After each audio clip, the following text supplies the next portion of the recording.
Hi my dear students, in the previous class we have studied the lesson from the geography, that is globe and maps.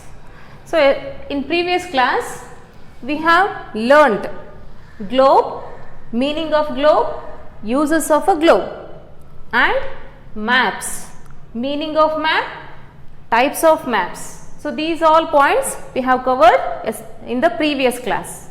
So today let's start with another point, that is components of map. So component is very important in every map. So there are 5 main components are there. We observe these in every map. Wherever you see the maps, we can see these all points, these all components on that map. So those are title, scale, latitudes and longitudes, direction, index or key.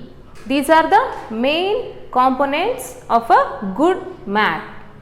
So let's discuss each component in brief. First one, title. So every map must have suitable title for it. So it tells about the content of the map. So for example, you can observe the name of the map here. This is called title. India. ಕೆಳಗಡೆ ಬರ್ದಿರೋದು ರಾಜಕೀಯ means political map. India political map. So this tells the content of the map. So this is about the title, first component. So let's discuss another component of a map, that is scale. So scale is also one of the very important component on the map. We can see on every map. So here let me tell the meaning of the scale. Scale is a ratio between the distance on the map and a corresponding distance on the ground. It means it helps us to show the distance between two places. So always the scale is mentioned on the map in ratios. ಕನ್ನಡದಲ್ಲಿ scale ಅಂದರೆ ಅಳತೆ. Here it is given ಅಳತೆ means scale. So in ratio 1 is to 72,50,000. It means 1 centimeter equals to 72.5 kilometers. Once again, 1 centimeter equals to 72.5 kilometers. So on the map 1 centimeter means it is equal to 72.5 kilometers.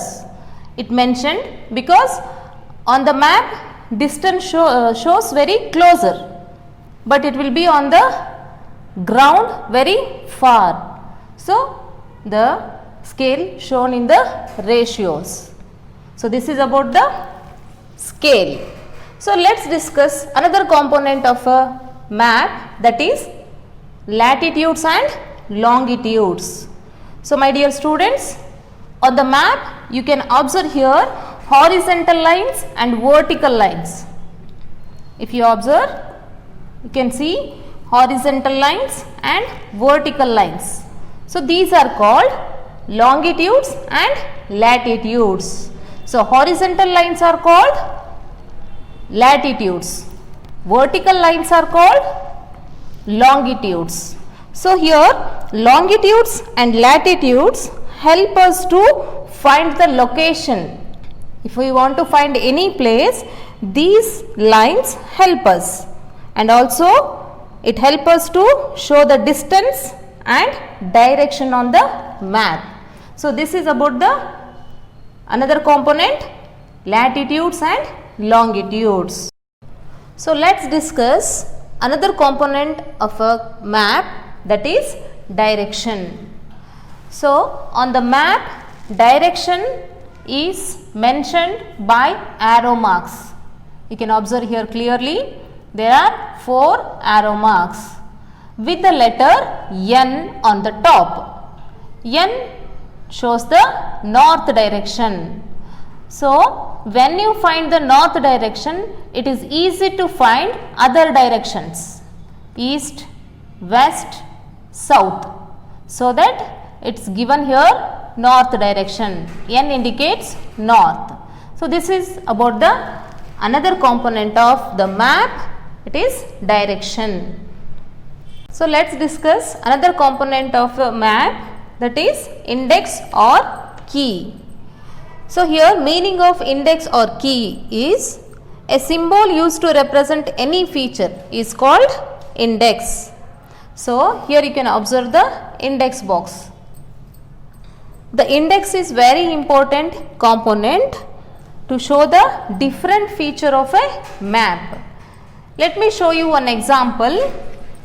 Here on the political map you can see like this index.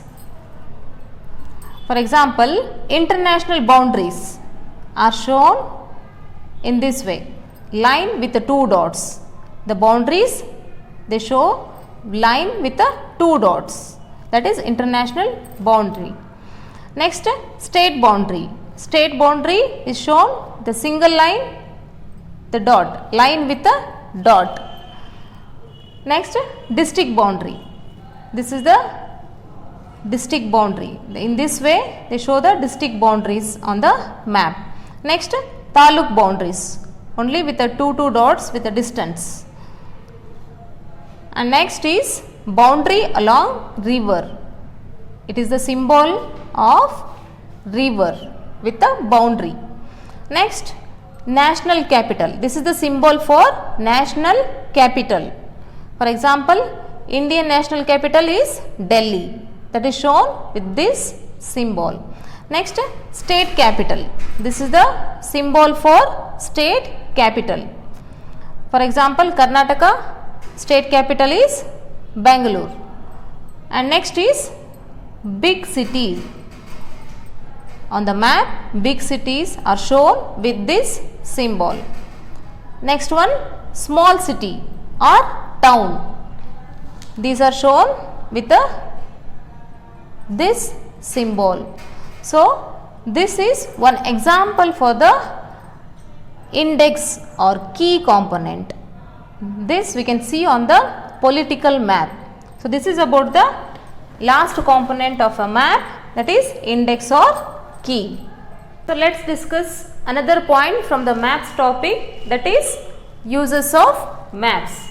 So maps help us in many ways, such as maps help us to locate the places like cities, towns, districts, taluks, states and countries. And also map help us to show the physical features. Physical features, it means mountains, hills, rivers, islands, deserts. These are comes under the physical features. So we can show the physical features on a map. And map help us to show the routes. Routes in the sense, while traveling to reach their destiny, they need map. For example, nowadays we are using mobile maps, Google map, to show the route. And also map help us as a teaching aid, learning aid in the classroom. This is also one of the use of a map. And also map help us to know the major routes of transport. It may be railway or roadway. Majorly maps help us in military during the time of war. And also for the security, maps are very essential for the soldiers. And last but not least, map is very easy to carry from one place to another place. So these are the uses of maps. So let's discuss another point, that is geographical symbols. A symbol is a sign that stands for an object. Means every symbol on a map represents particular feature. So here the symbols used on a map are same all over the world, and also symbols give a lot of information while reading the map. So this is about the geographical symbols. Next come to colors, the colors used on the map. So on the physical map or any other map, different colors are used for different sign. For example, here blue color. Blue color represents water bodies. You would have observed on the globe also. We can see more blue color on that. It represents water. And also I showed you map. On that you can see blue color that represent water bodies. So green color, it represents plains and lowlands. On the map, green color represents plains and lowlands. So another color, yellow color. So this yellow color represents highlands on the map. One more color, that is light brown color. This light brown color represents hills, lower parts of mountains. And next brown color, dark brown color, it represents high mountains. Last white color. White color, it represents snow covered areas. So these are the major colors used in the map. Along with this, any other colors also we can see on the map. So those also represent particular feature. For example, for roadways they use red color, blue color.